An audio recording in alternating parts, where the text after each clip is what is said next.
A month ago today, I stood there, 90 degrees south, the top of the bottom of the world, the geographic South Pole, and I stood there beside two very good friends of mine, Richard Weber and Kevin Vallely. Together, we had just broken the world speed record for a trek to the South Pole. It took us 33 days, 23 hours, and 55 minutes to get there. We shaved 5 days off the previous best time. And in the process, I became the first person in history to make the entire 650-mile journey from Hercules Inlet to South Pole solely on feet without skis. Now, many of you are probably saying, wait a sec, is this tough to do? Is this?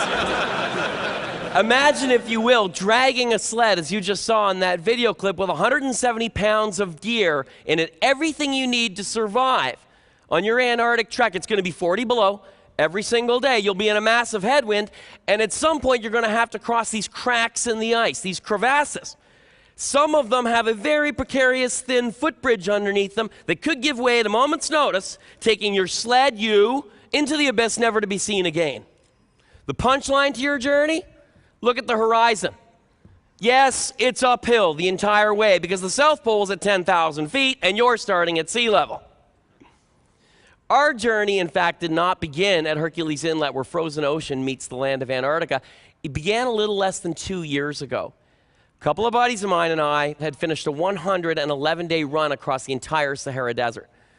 And while we were there, we learned the seriousness of the water crisis in northern Africa. We also learned that many of the issues facing the people in northern Africa affected young people the most. I came home to my wife after 111 days of running in the sand, and I said, you know, there's no doubt if this bozo can get across the desert, we are capable of doing anything we set our minds to.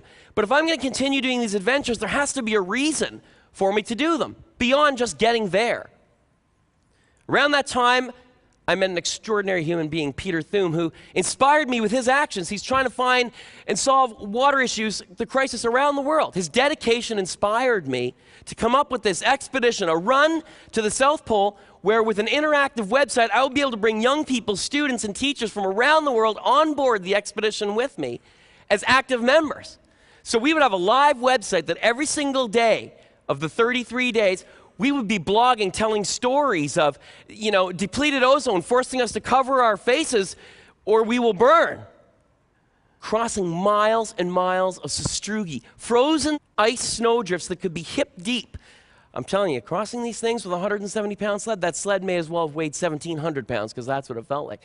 We were blogging to this live website daily to these students that were tracking us as well about 10-hour trekking days, 15-hour trekking days, sometimes 20 hours of trekking daily to meet our goal. We'd catch cat naps at 40 below on our sled, incidentally.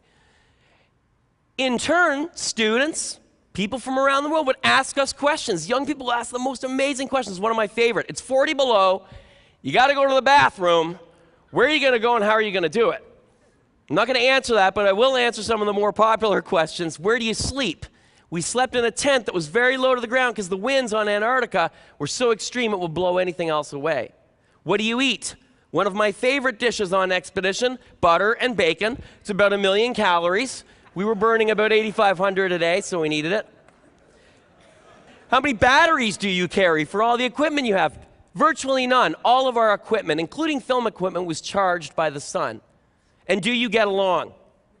I certainly hope so, because at some point or another on this expedition, one of your teammates is going to have to take a very big needle and put it in an infected blister and drain it for you. But seriously, we did get along because we had a common goal of wanting to inspire these young people. They were our teammates. They were inspiring us. The stories we were hearing got us to the South Pole. The website worked brilliantly as a two-way street of communication.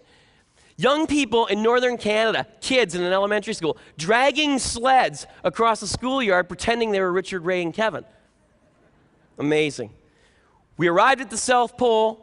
We huddled into that tent, 45 below that day. I'll never forget it. We looked at each other with these looks of disbelief at what we had just completed.